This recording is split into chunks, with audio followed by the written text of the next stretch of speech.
இது paramāk karudiya veṉbōṛ keṭṭava rettaṉai kollu virituya rālip piṛaippiṉil viṛaivu viṭṭuḍal viṭṭiḍa virahu karudiyē tirivīr karuttiṉuள் ஒருகால் karudiḍak kolāmalē kollu marumarun ḍavaṉiyi ladudā Arunachala dirameṉa vaṟivīr.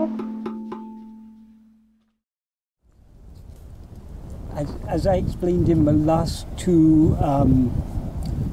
verses in this series, in the last video in this series, these last two verses of Arunachala Padigam are somewhat different to the earlier ones. The first 9 are mostly prayers with some praise mixed in.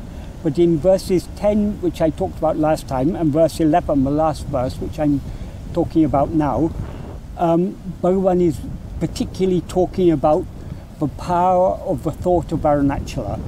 And in verse 10, which I talked about last time, he explains how the thought of Arunachala draws the mind within and leads to the destruction of the ego. So I will briefly read the meaning of that verse first, because of to get the continuity. In that verse he said, "I have seen a wonder, this magnetic hill that forcibly attracts the soul, subduing the mischievous activities of the soul who thinks of it once, pulling that soul to face towards itself, the one peerless reality, and thereby making it achala like itself. It accepts and consumes that sweet, spiritually ripened and pure soul as bali, as food offering and sacrifice. What a wonder is this! O souls, be saved by thinking of the great Aruna hill, this killer of the soul who shines in the heart as I." What he refers to here as soul is obviously ego.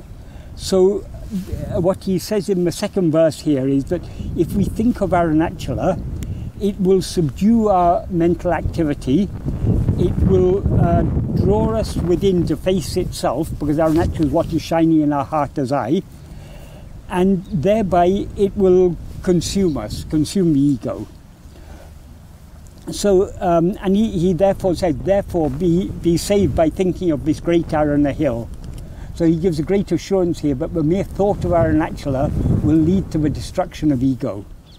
And he continues that same idea in this verse.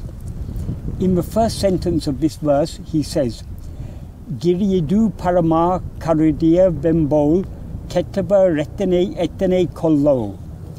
That means, like me who think this hill to be the supreme, how many are those who have been destroyed? The implication is that if, like Bhagavan, we take this Arunachala to be the supreme, to be God or Brahman or whatever we choose to call it, to be the ultimate reality manifested in the form of the hill, if we take it like that, he indirectly assures us that it will lead to the destruction. So he says, like me who think this hill to be the supreme, how many are those who have thereby been destroyed? veṉbōṟ keṭṭava rettaṉai, that means how many are there like me who have been destroyed? He then adds the word kollo. Koll is an affix. Rettaṉai means how many or how much, how many in this context. Kollo is an affix that implies doubt or questioning. So it makes the question more. It adds force to the question. It expresses indirectly is expressing wonder at the fact so many have been destroyed by just by believing this hill to be the supreme, by thinking this hill to be the supreme. Then in the next verse he gives another assurance. He says, virituya virituya piṛaippiṉil viṛaivu, viṭṭuḍal viṭṭiḍa virahu, karudiyē tirivīr, karuttiṉu ḻorukāṟ, karudiyē kolāmalē kollu, marumarun doṉṭṛuṇ ḍavaṉiyi. The first half of this verse, first clause, is he's addressing people. Tirivīr means people who are wandering about. People who are wandering about, thinking of a means to give up a body, having given up desire for this defective life due to its expanding misery.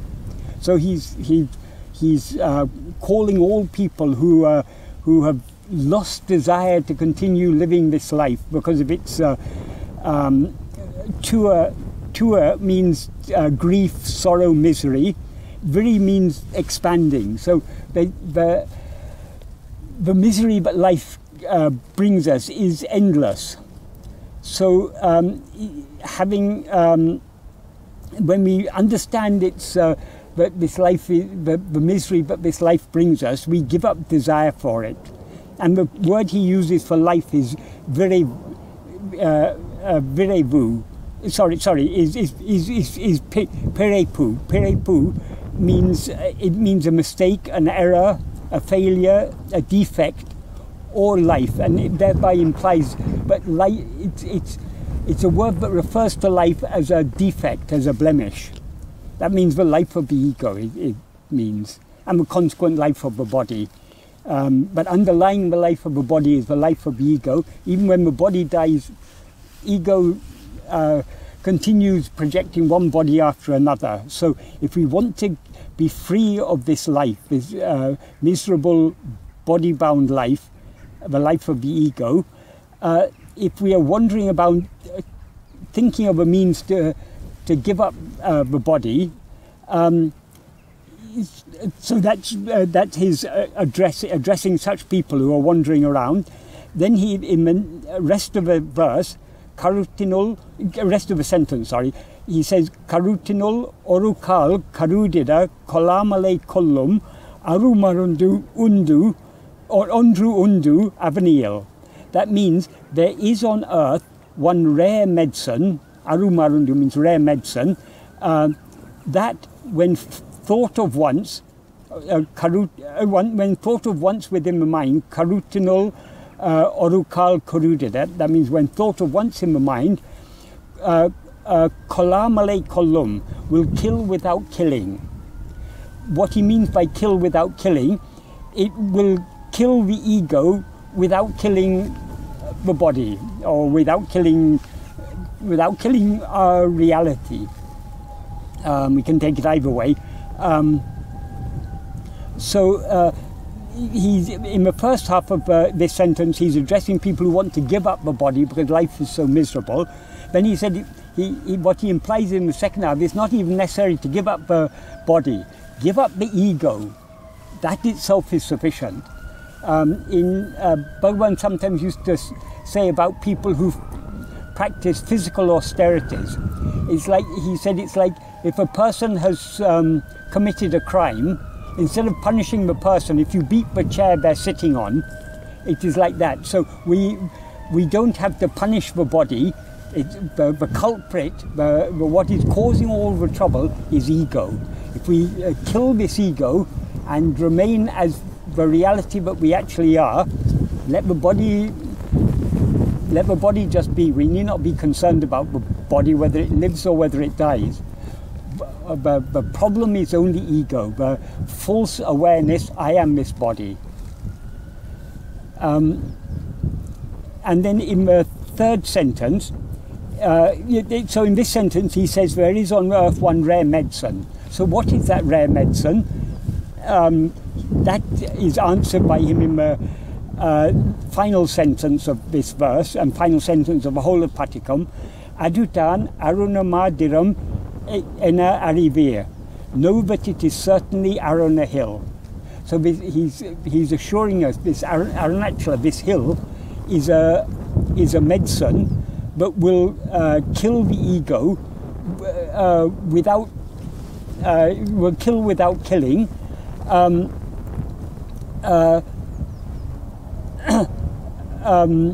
If we think of it even once.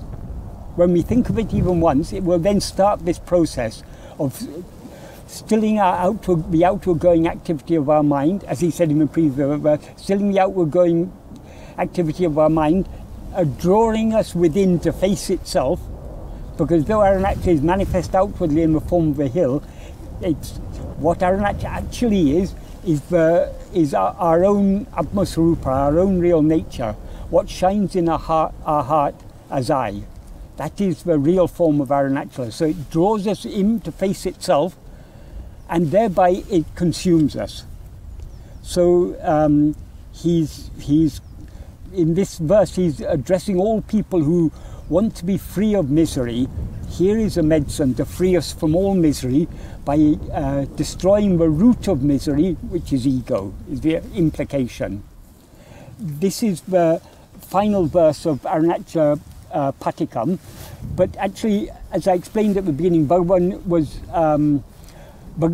began, the first verse came to Bhagavan spontaneously, and though when the opening words, karudiya, ḻorukāṟ, āndaṇiyi and ku, when those words were coming to Bhagavan's mind, he was trying to push them aside, thinking, what have these words got to do with me?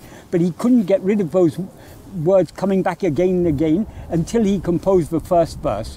And then on the second day, with the words that ended the first verse, more words came. Amburu Arunachala, Arunachala, a form of love. So again he had to compose a verse. So he was composing one verse a day for 11 days, but it didn't stop with that, it continued. And that continuation is Arunachala Ashtakam, which I will talk about in a new series of verses. And the final word of this verse is Vaṟivīr, and the first word of Arunachala Ashtakam is Viṛavu Giri. So it's a continuation, the same the connection between the final word of one verse and the first word of the next verse. But whereas these first 11 verses are in a meter, a meter with 7 feet per line, an erusir viritum, a 7 foot viritum. Arunachala Ashtakam is an ensir viritum, an 8 foot viritum. So it's a slightly, it's similar meter, but instead of having 7 feet per line, it's got 8 feet per line. And he continued composing one verse a day, except for I think on the last day he composed the last 2 verses, making it up to Ashtakam, 8 verses. In this Arunachala Padigam, what we can see throughout all these verses is Bhagavan's great love for Arunachala, and he's expressing his love, and he's drawing us to share in that love for Arunachala, because if we have love for Arunachala, we think of Arunachala. If we think of Arunachala, it will draw our mind within and destroy the ego. So this is the message of Arunachala Padigam, and the same love for Arunachala Bhagavan continues expressing in Arunachala Ashtakam.